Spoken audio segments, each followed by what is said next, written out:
তারা কেটে ফেলে। খেলতে খেলতে কোনো কিছু একটা আমি পড়ে আছি, আমি ওঠানোর চেষ্টা করি, কারো কাছে হেল্প চাওয়ার আমি একটু চেষ্টা করি।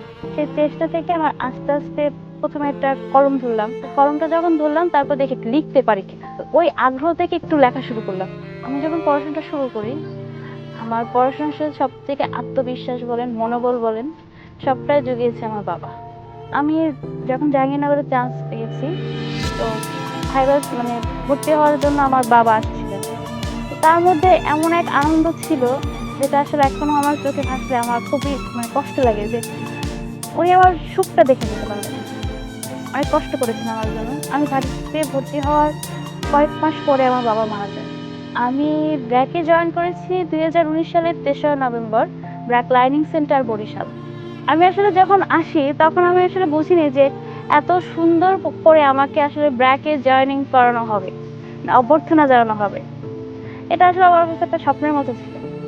আমি ব্র্যাক জয়েন করি, তখন প্রায় 300 থেকে 350 স্টাফ নিয়ে আমি কাজ করতাম। আমি পটুয়াখালীতে আছি। এখানে ম্যাক্সিমাম অফিসগুলো একটু ব্রাঞ্চগুলো প্রত্যন্ত অঞ্চলে। তো সেখানে যেতে আমাকে নদী পার হতে হয়, ফেরি পার হতে হয়, বা আমি সবসময় পাবলিক ট্রান্সপোর্ট ইউজ করতাম।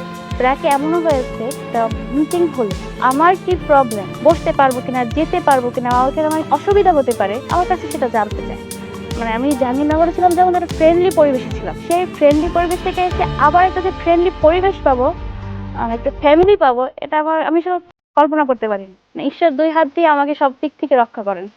এখন পর্যন্ত আমি একটা সংসার করছি, আমাকে সাপোর্ট করার মতো মানুষ আছে, বাট আমার মাথায় সবসময় একটা জিনিসই ঘুরে যে কারোর উপর ডিপেন্ড করা যাবে না। সে আমার ফ্যামিলি হোক আর আমার বাহিরের কেউ হোক, আমার পথ আমাকে চলতে হবে, আমার কাজ আমাকে করতে হবে, শেষ দিন পর্যন্ত আমি যাতে আমারটা নিয়ে আমি চলে যেতে পারি।